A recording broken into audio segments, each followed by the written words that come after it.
loo jàng yaa ko xam loo liggéey yaa koy moomal sa bopp loo jàng yaa ko xam loo liggéey yaa koy moomal sa bopp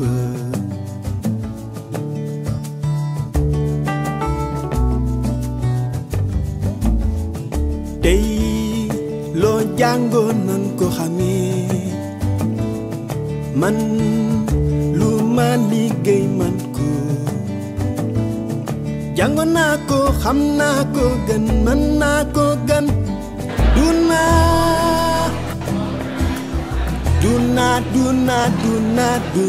duna yele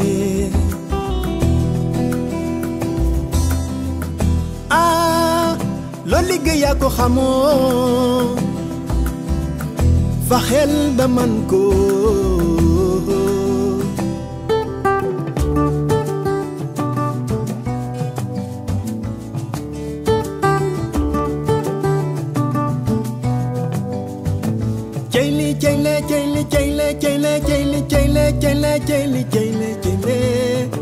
man xam naa ne lii yow yaa ko liggéey looy liggéey na nga faxe ba xam ko loo jàng na nga faxe ba man ko li la yaa ko moom Ibrahima li la yaa ko moom li la yaa ko moom Ibrahima li la yaa ko moom loo doonul taalibeem mënoo doon sëriñam ci maayele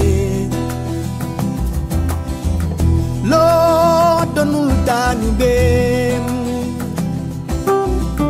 mënoo doon sëriñam ci maayele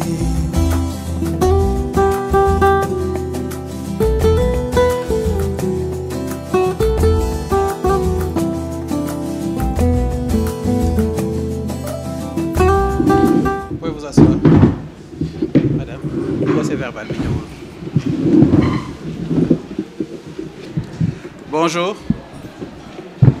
Nous sommes aujourd'hui réunis pour la soutenance de thèse de Mademoiselle Aïda Tine. Mademoiselle Aïda Tine, veuillez s'il vous plaît nous faire part de vos conclusions. Merci, Monsieur le Président.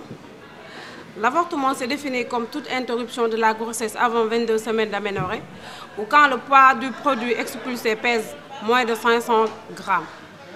On estime que 500 000 femmes meurent chaque année dans le monde en raison de causes liées à la grossesse. On distingue 4 types d'avortements. L'avortement spontané est celui qui survient de lui-même en dehors de toute entreprise locale ou générale volontaire. L'interruption volontaire de grossesse est un avortement provoqué légal selon la loi française numéro 75-17 du 17 janvier 1975. L'avortement provoqué clandestin est celui qui survient à la suite de manœuvres ou entreprises quelconques destinées à interrompre la grossesse. L'avortement thérapeutique, défini au Sénégal comme un avortement ne concernant que les cas où la vie de la mère est menacée, comme le stipule l'article 35 du Code de la déontologie médicale. Les complications des avortements représentent 13% des décès maternels selon l'Organisation mondiale de la santé. Les causes de l'avortement spontané sont difficiles à déterminer, mais au fil du temps, l'enquête est influencée par les progrès. Ainsi sont mises en évidence successivement les aberrations chromosomiques, les insuffisances hormonales, les malformations utérines, les causes infectieuses. Notre étude était une étude transversale descriptive portant sur les cas d'avortement pris en charge dans le service de gynécologie obstétrique du centre hospitalier régional de Saint-Louis.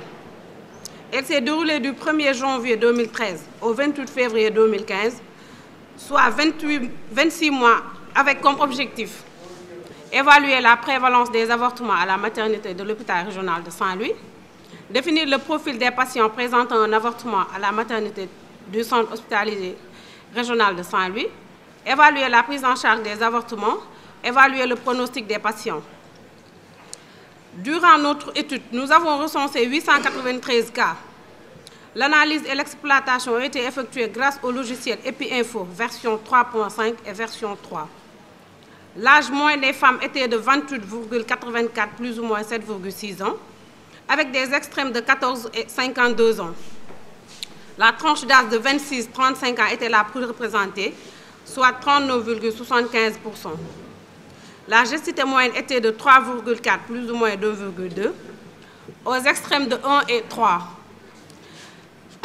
3 patients sur 4 avaient moins de 5 grossesses.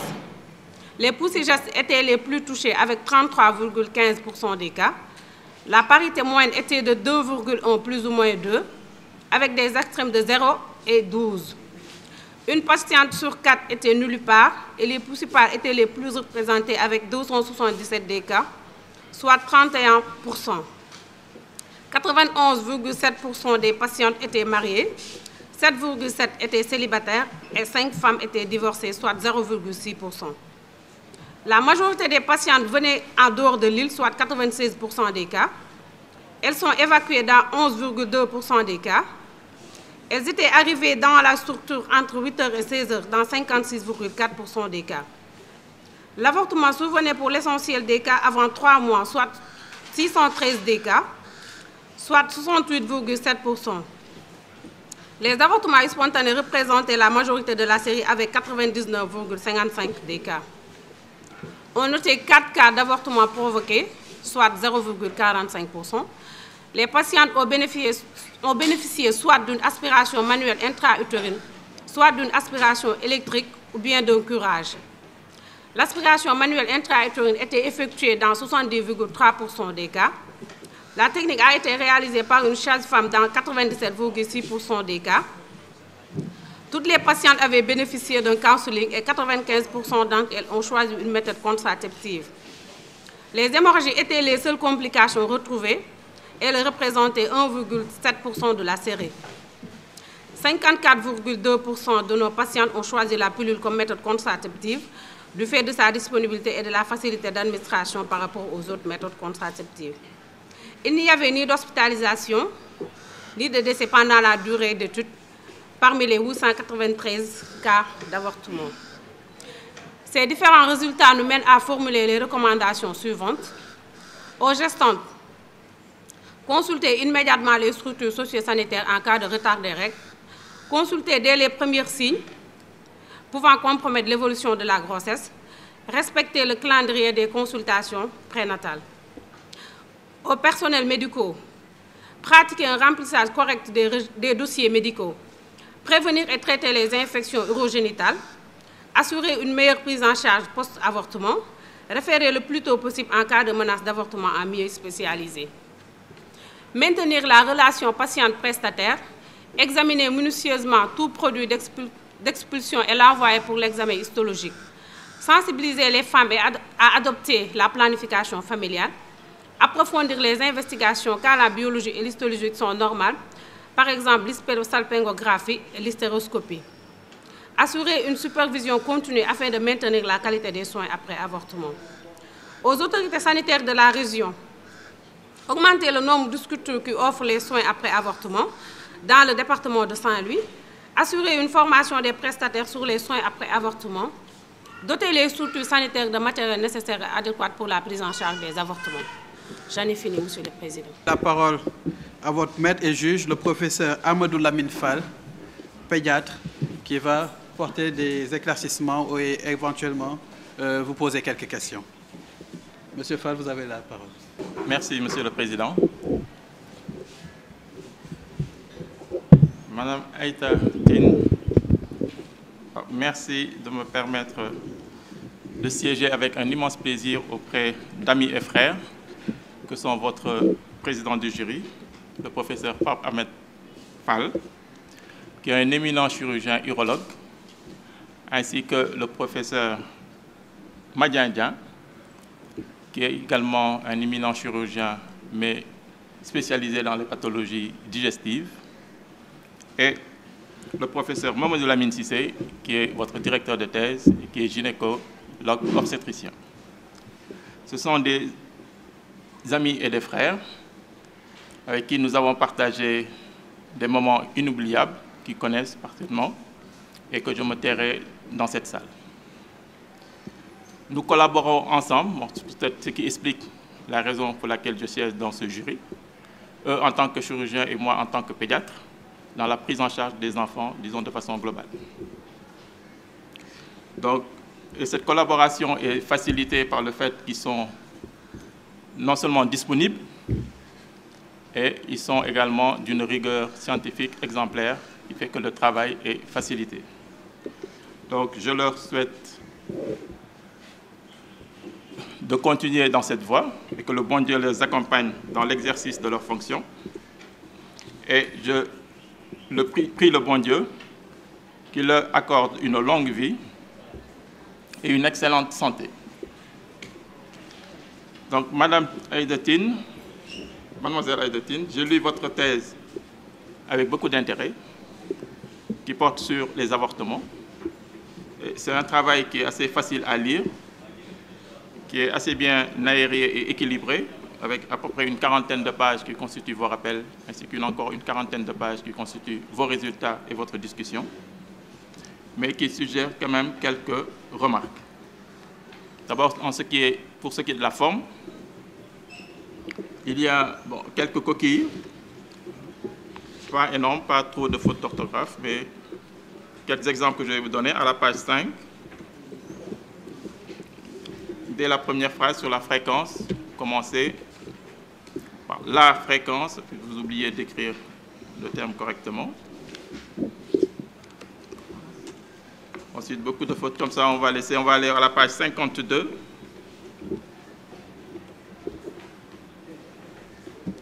Donc, par rapport à la forme, si vous mettez la population cible a été représentée par l'ensemble des patientes reçues, donc il faut accorder. Les critères d'inclusion sont représentés, dernière phrase, par un avortement inévitable, donc il faut corriger ces fautes-là.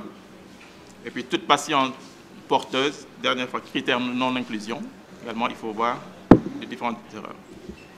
Donc ce sont des petites fautes qu'il faut corriger. Ensuite, toujours dans cette même page, par rapport à la présentation même, si vous voyez, vous avez mis 2.1, donc type d'étude, 2.2, population d'étude. Ensuite, dans la population d'étude, vous avez 2.3.1, l'échantillonnage. Vous voyez, c'est trop décalé par rapport au 2.3.2 qui suit, les critères d'inclusion. Voilà, il faut le mettre sur la même ligne. Et si vous allez à la page suivante, à la page 53, les variables étudiées, ça doit être ou le 2.3.3 en principe, parce que c'est toujours votre population.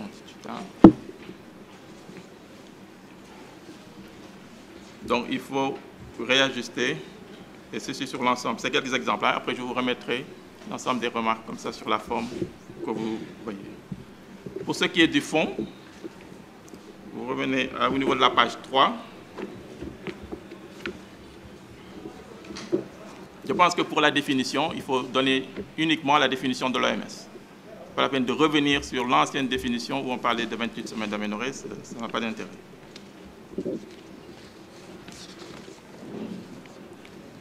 Ensuite, à la page 5, là, pour ce qui est de l'épidémiologie, je pense qu'il faut parler juste de la fréquence, mais les différentes causes que vous énumérez, il faut le faire un chapitre à part. Il ne faut pas l'inclure comme ça dans l'épidémiologie, parce que ça gêne un peu. Puis après, je pense que vous pouvez voir s'il ne faut pas les classer en avortement du premier trimestre et avortement du second. Que de les libeller ainsi. Et à la page suivante, à la page 6, pour ce qui est des causes infectieuses, donc vous citez beaucoup de pathologies infectieuses, vous terminez la dernière phrase en parlant du paludisme et les infections. Là, il y a quelque chose, soit ce soit peut-être des infections parasitaires, comme la toxoplasmose, etc. Mais il ne faut pas vous arrêter à l'infection, c'est une erreur. De même, les causes suivantes, ce sont les causes hormonales. Il faut préciser que ce sont des causes hormonales ou endocriniennes. Ça permet dans votre première phrase, vous dites on n'entend pas avortement endocrinien, qu'on puisse faire le rapprochement, parce que vous ne parlez plus d'hormones à l'intérieur, sinon le terme endocrinien.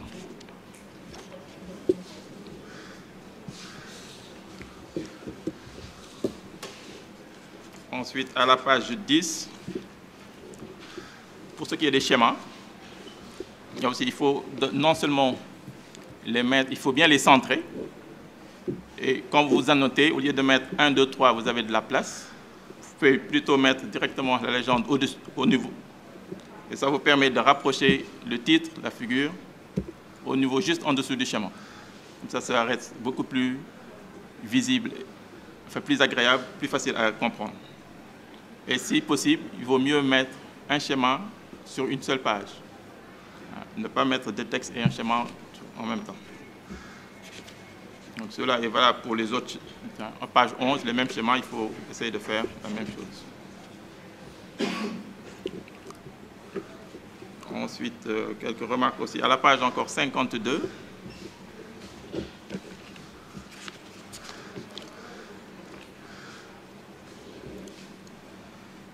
alors,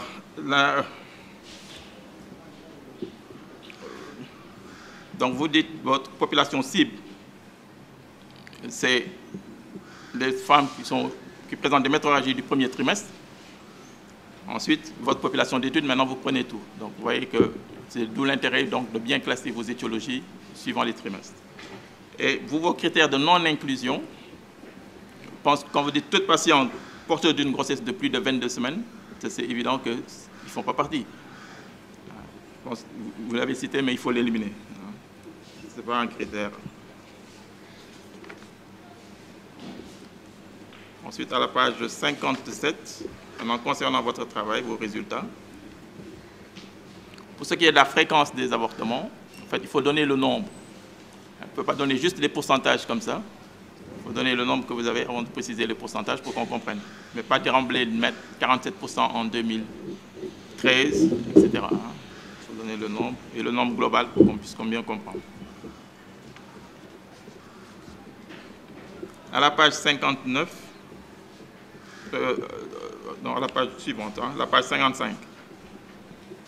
Là aussi, pour ce qui est des figures, c'est un peu comme, il faut bien les centrer. Et puis, il faut que vous mettez figure 21 en gras. La figure 20 aussi, il faut écrire en gras. Ou bien vous enlevez le gras pour les deux. Et vous utilisez le même, quand vous utilisez le gras, vous utilisez ça pour toutes les figures. Et vous centrez également. Ensuite, à la page 57, là, vos résultats, la répartition des patientes, votre tableau 4, il faut les classer soit par ordre croissant ou par ordre décroissant. Les nombres, et puis comme ça, on a le pourcentage, et il faut terminer par les résultats total. Tout le nombre, qu'on ait les 100%. Pas avoir juste les pourcentages, parce que sinon, on ne comprend pas pourquoi vous mettez comme ça. Quel a été votre fil conducteur, parce que vous allez mettre Mauritanie entre Rao et Pal, on ne comprend pas. Et ensuite, encore une remarque à la page 59. Là, par rapport à l'âge de la gestation, je pense qu'il faut garder le terme en semaine d'aménorrhée. Essentiellement, avant 3 mois, il vaut mieux garder que ce soit 14 semaines d'aménorrhée, et au lieu d'utiliser des mois comme ça, 1, 2, 3. Ou vous définissez même en utilisant des semaines d'aménorrhée. Sinon, je pense que la discussion a été assez bien menée. Pour ce qui est de la bibliographie, vous regardez vos références à la page 76. Là aussi, il faut mettre votre bibliographie selon les normes. Parfois, vous écrivez comme ça, thèse médecine. Donc, vous savez comment on l'abrège. Vous utilisez la référence 18 par rapport à 75, vous mettez bien thèse med. Parfois, vous l'écrivez correctement. D'ailleurs, quand vous utilisez la 26, vous l'écrivez complètement. Et quand vous utilisez, en principe, quand il y a plusieurs auteurs, quand ça dépasse 3, vous arrêtez au 3e, vous mettez et all, que de mettre toute la liste des abréviations. Voilà. Voilà les quelques remarques que je ne vous ai pas posé de questions. Les quelques remarques qui n'enlèvent en rien la qualité de cette thèse, qui ne m'étonne pas connaissant votre président, votre directeur de thèse, que je félicite, mais je félicite surtout votre co-directeur de thèse, parce que généralement c'est les jeunes assistants qui aident énormément les étudiants en année de thèse. Le docteur Ousmane Cham, je l'encourage et lui souhaite une brillante carrière universitaire. À vous, je vous félicite. Je félicite vos parents, parce que c'est eux qui vous ont permis d'être là aujourd'hui, qui ont fait de vous ce que vous êtes. Je félicite tous vos proches qui, de loin ou de près, vous ont aidé dans la réalisation de ce travail. Et je vous souhaite une brillante carrière professionnelle. J'en ai fini, Monsieur le Président. Nous vous remercions, professeur Amadou Lamine Fall. Le professeur Amadou Lamine Fall ne vous ayant pas posé de questions, nous allons d'emblée passer la parole au professeur Mamadou Lamine Cissé, qui est votre maître et juge et en même temps directeur de thèse. Merci, Monsieur le Président de jury. Nous remercions Mademoiselle Aïdetine de nous donner l'opportunité et la chance de siéger auprès d'amis, de frères et de collègues. Je veux parler du professeur Papa Ahmed Fall, qui est un éminent urologue, du professeur Madien Dien, qui est un chirurgien généraliste, du professeur Amadou Lamine Fall, qui est un éminent pédiatre. Nous avons beaucoup de choses en commun. Comme l'a dit le professeur Fall, nous avons partagé beaucoup de choses. Nous nous côtoyons régulièrement, nous collaborons très souvent. Ce n'est pas un hasard qu'on se retrouve ici. On se posait la question de la place du pédiatre dans l'avortement. Effectivement, notre objectif, c'est d'éviter et de mener d'éviter les avortements pour que les pédiatres puissent jouer le rôle. Une complication de l'avortement provoqué peut se retrouver en chirurgie viscérale. Une complication de l'avortement provoqué peut se retrouver en urologie, ou une cause urologique peut être à l'origine de l'avortement. Ce n'est pas un hasard si on est là ensemble pour évaluer ce travail. Nous prions en cette année nouvelle, la lune va apparaître, Inch'Allah, que le bon Dieu puisse les accompagner, les assister, qu'il puisse leur protéger, le bon Dieu puisse les protéger et protéger leur famille pour le bien de la population, des étudiants et de la communauté. C'est l'occasion aussi pour l'assistance de formuler à tous un bon Ramadan, que nous puissions rentrer par la grâce de Dieu et terminer ce Ramadan par sa grâce et qu'il nous récompense de tous ses bienfaits. Le travail que nous avons eu à mener, c'est un travail qui a été inspiré par le docteur Ousmane Thiam. L'avortement, autant à Dakar, on a étudié plusieurs facettes des avortements. En périphérie, il y a très peu d'études. C'est à cause de ça que nous avons pris prétexte de la présence du docteur Ousmane Thiam là-bas pour mener ce travail. Et il a été bien inspiré. C'est un travail qui avait pour objectif de faire un état des lieux, de définir la prévalence, la fréquence, de décrire le profil épidémiologique, d'évaluer notre prise en charge et enfin d'évaluer le pronostic. À partir de ce travail, on peut accepter que vous avez atteint votre objectif, puisque vous avez répondu aux 4 objectifs qu'on s'est fixés au début. On se rend compte que c'est une pathologie qui est fréquente dans la pratique du Nord.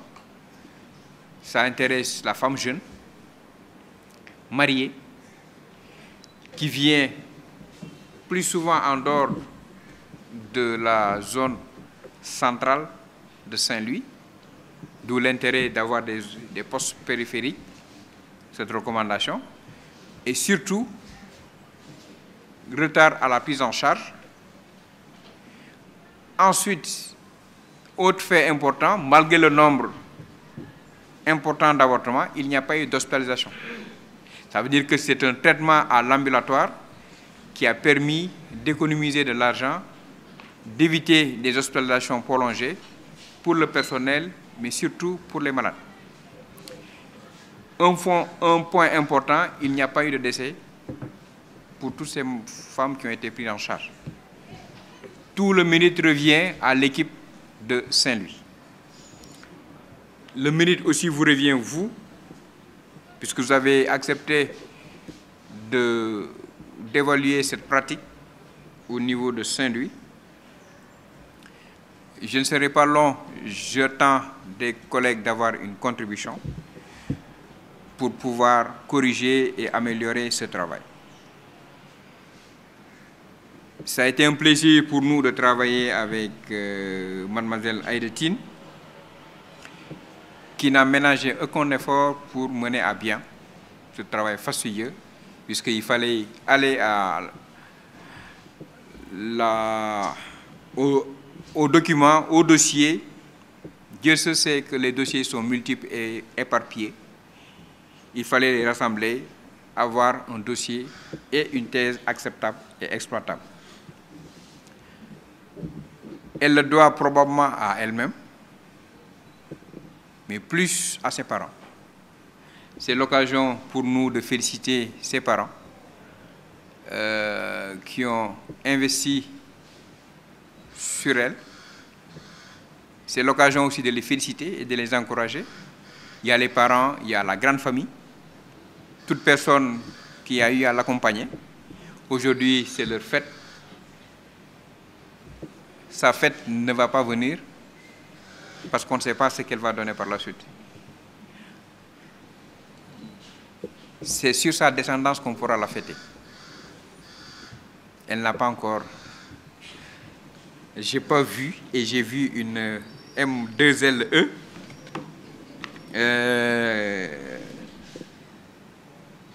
Donc, on pourra la féliciter que dans 25 ans. Ici, c'est la fête de ses parents, de ses amis et de tous ceux qui ont eu à l'encourager. Nous souhaitons qu'elle puisse trouver rapidement le frère, l'ami, le confident. En tant que médecin femme, vous avez plusieurs rôles. L'épanouissement d'un médecin, je dirais d'une médecin femme, ne se justifie au-delà du travail, au-delà des services rendus dans sa famille. Dans sa famille, avec son frère, son ami et son confident. Je n'ai pas vu de dédicace dédiée à quelqu'un. Nous espérons que ce n'est pas parce qu'il y a plusieurs prétendants. Et si ce n'était pas choisi, c'est le moment. Comme le disait bien l'autre, hâtez-vous lentement. Puisque je n'ose pas donner votre âge, puisqu'on ne donne jamais l'âge d'une femme. Vous avez parlé des primipares, moi je parlerai des primipares âgés. Donc ne soyez pas primipares âgés, même si vous êtes primipares âgés, nous sommes là pour vous accompagner. Nous souhaitons que vous puissiez terminer votre médecine dans la paix, vous engager dans la vie professionnelle. Nous vous exhortons à aller vers une spécialisation. Parce que c'est toujours un plus quand on a une bonne formation de base médicale, on a besoin de spécialistes en périphérie. Vous avez la chance que Saint-Louis est en marche. Vous êtes sur place maintenant. Il faut régler les deux choses. Aller à la spécialisation et trouver l'âme sœur à Saint-Louis pour ne pas revenir à Dakar ou frère à Saint-Louis. On est sûr que vous allez rester à Saint-Louis. Et nous encourageons ceux qui sont en périphérie, s'il y a des médecins femmes en région, le meilleur moyen de les garder en périphérie, c'est de trouver un mari en périphérie. Vous êtes sûr que vous aurez des médecins. C'est un conseil que je donne à ceux qui ont des médecins en périphérie. Monsieur le Président, nous remercions toute la famille. Je suis juge et parti. Je ne peux pas être juge et parti. Nous préférons avoir des contributions des collègues et nous formulons des vœux de santé, de paix et de prospérité et de carrière. Bonne carrière professionnelle et familiale.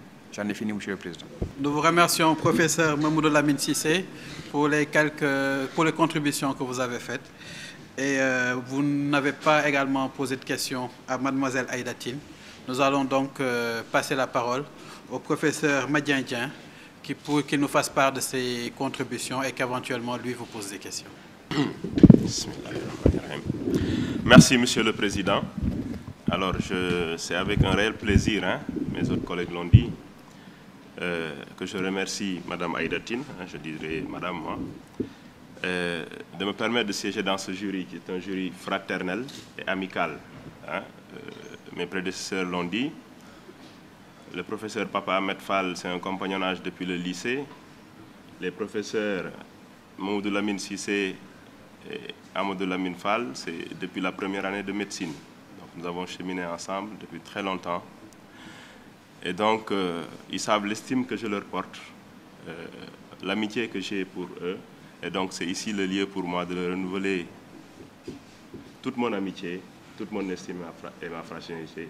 Donc, c'est plus que des amis, c'est même, je dirais, des frères. Donc, au-delà de cette faculté, nous avons d'autres relations, hein, que ce soit le professeur Fall, Papa Ahmed, le professeur Fall Amadou Lamine et le professeur Mamoudou Lamine Cissé.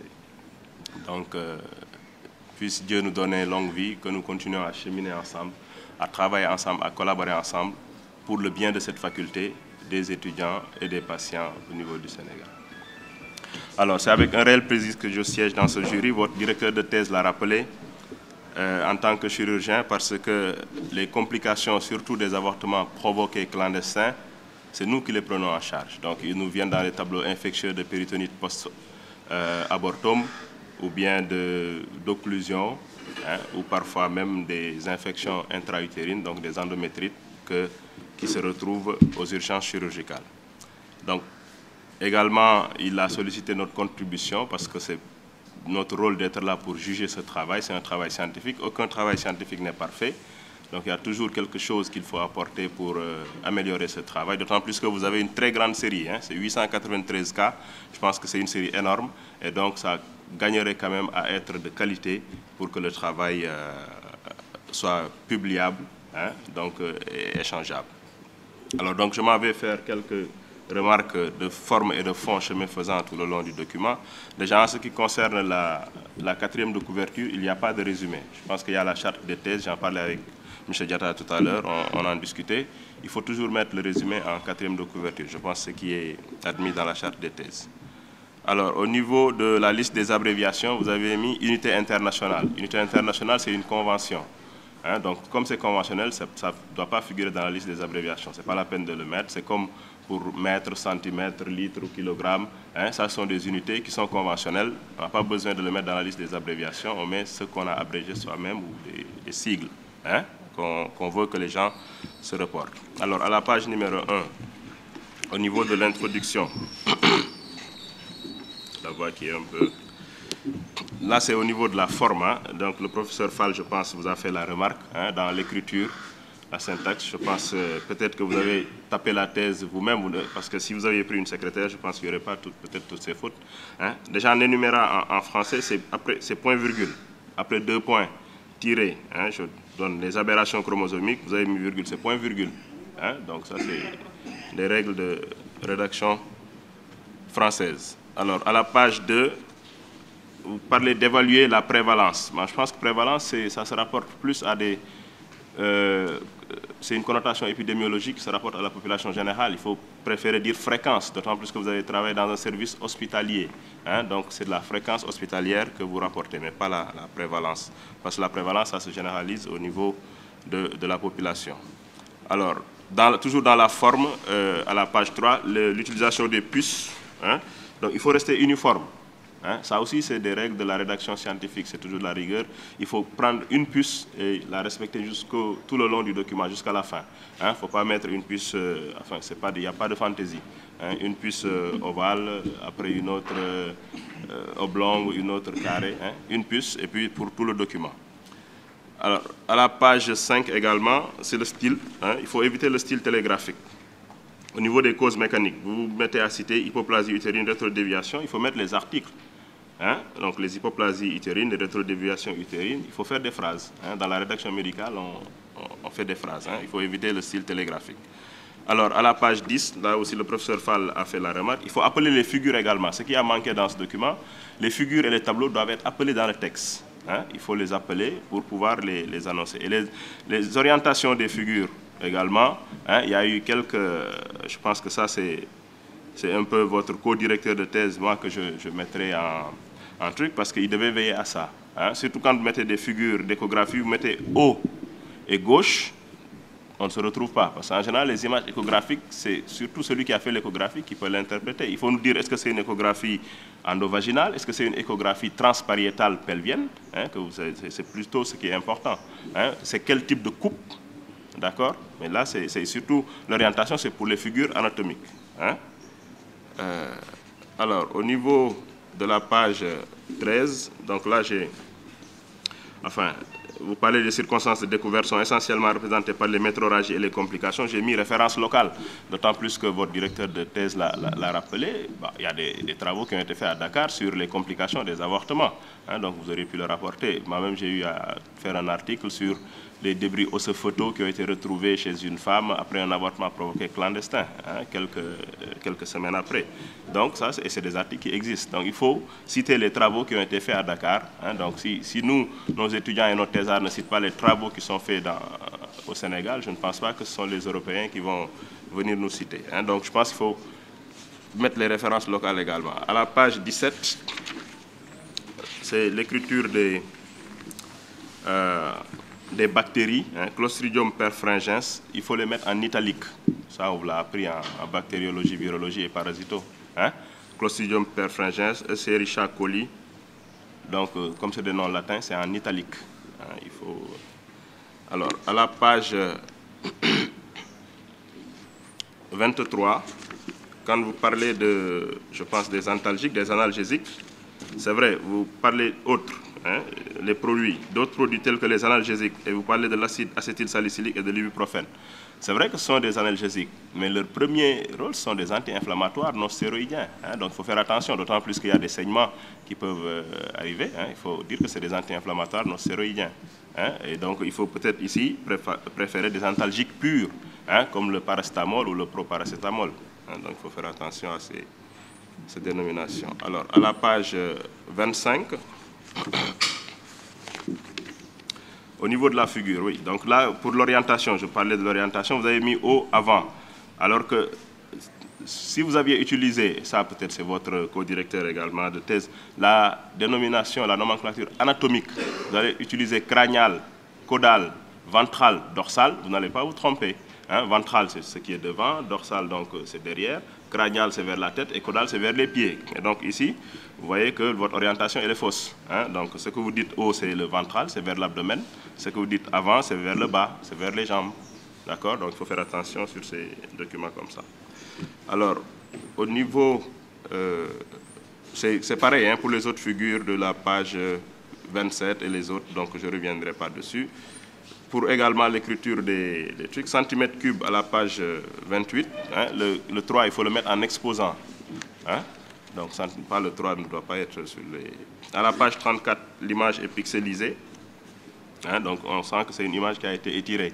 Hein, il faut que l'image soit nette. Page 34. 34, c'est la figure 14. Hein, l'image est pixelisée. Donc, ça, c'est des choses à éviter également. Alors, à la page 37, là, c'est une question. Hein, la dernière phrase, vous dites qu'on estime entre 1 et 3% le taux incompressible de rétention post-aspiration nécessitant un second geste chirurgical. Ça m'a fait tiquer. Un second geste instrumental ou chirurgical? Parce que l'aspiration intra-utérine, c'est un geste instrumental. Il n'y a pas encore de chirurgie ici. La chirurgie, c'est soit une laparotomie, une solio. Donc, il faudra peut-être rectifier. Hein? Il faut soit m'expliquer ou rectifier. Est-ce que c'est chirurgical ou est-ce que c'est instrumental? Alors, au niveau de ça, c'est les remarques pour la première partie. Au niveau de la deuxième partie, donc page 41 pour le cadre d'études, j'ai marqué ici, il faut se limiter à la présentation du cadre. Donc tout ce que tu as mis après situation sanitaire de la région de Saint-Louis, je pense que ce n'était pas nécessaire. Hein. C'est un commentaire ou une discussion? Parce qu'ici, vous êtes en train de présenter votre cadre d'études. Hein. Donc il faut se limiter aux infrastructures, à la structure et présenter le personnel. Mais tout ce laïus qui a qui a précédé, je pense, pourrait être dans les commentaires. Hein. C'est également le dernier paragraphe, le découpage sanitaire comprend les régions. Ça, c'est OK, oui. Hein, les infrastructures. Alors, la page 45 pour le personnel. Également, l'introduction pour le personnel, ça aussi, c'est un commentaire. En présentant le personnel à la page 45. Vous pouvez le mettre dans les commentaires. Hein. Alors,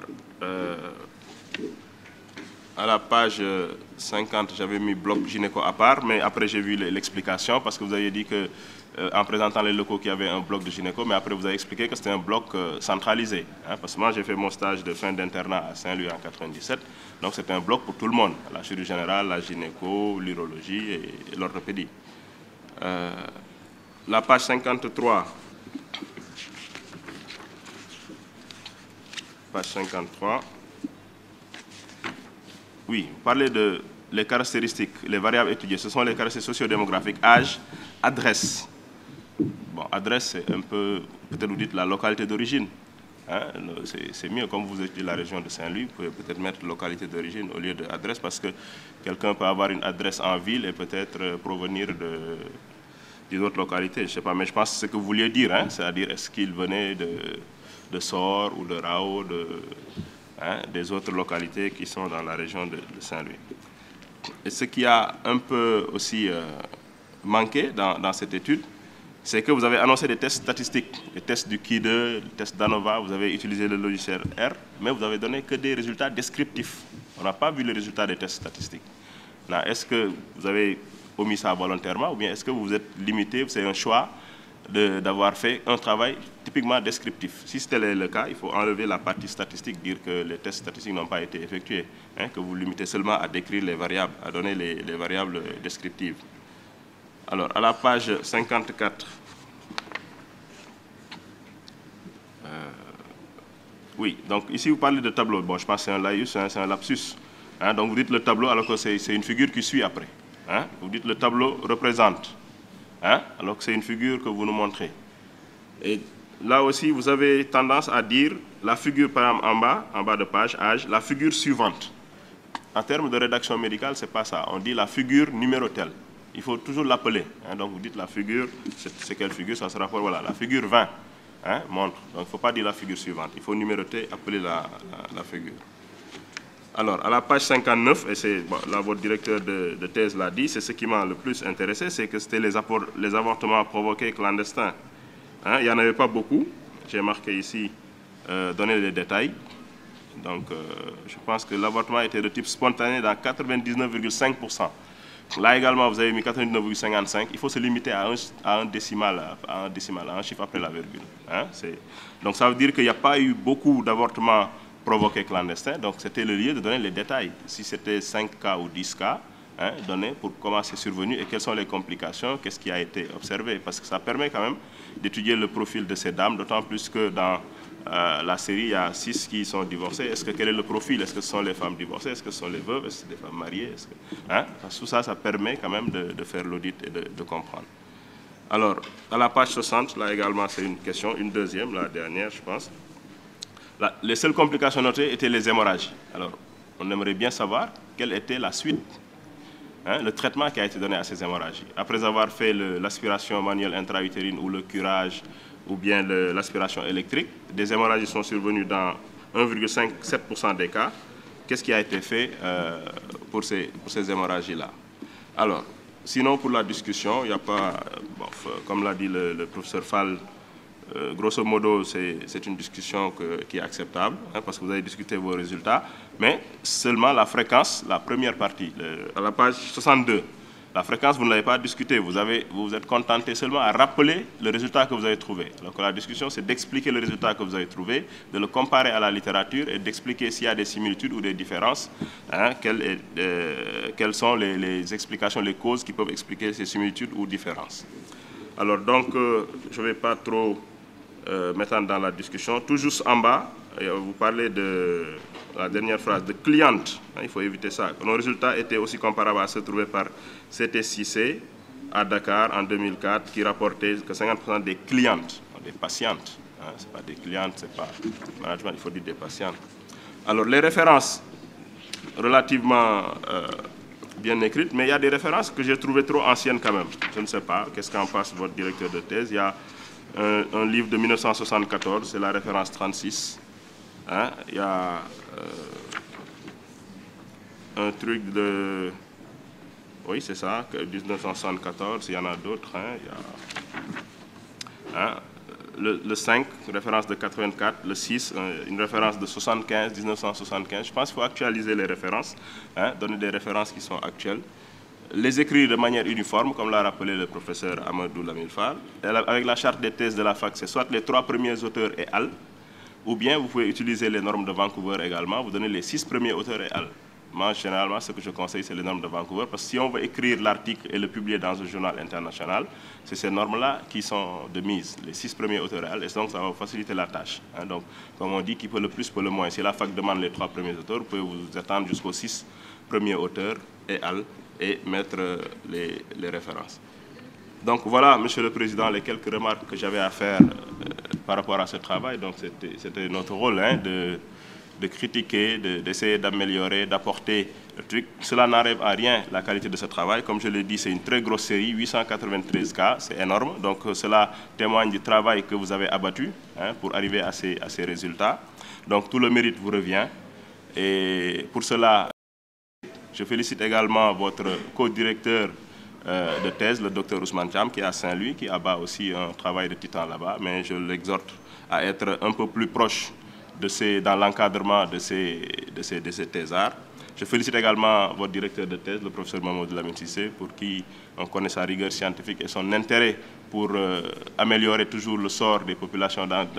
Déjà, dans ce qu'il a dit, il a l'idée en filigrane de faire un audit, d'améliorer le sort de ses patients. Je pense que c'est une très bonne chose, parce que la finalité de la recherche universitaire, c'est surtout améliorer la qualité des soins qu'on propose aux patients. Je félicite également vos parents qui vous ont donné cette éducation, qui vous ont aidé à arriver à ce niveau. Et donc je pense que, comme il l'a dit, c'est leur fête aujourd'hui, hein, c'est leur fierté. Et c'est le lieu de les féliciter. Je félicite également vos amis, vos parents, hein, qui vous accompagnent. Et vous souhaite d'avoir une carrière professionnelle réussie et une vie familiale heureuse et épanouie, comme l'a si bien dit le professeur Cissé. Merci, Monsieur le Président.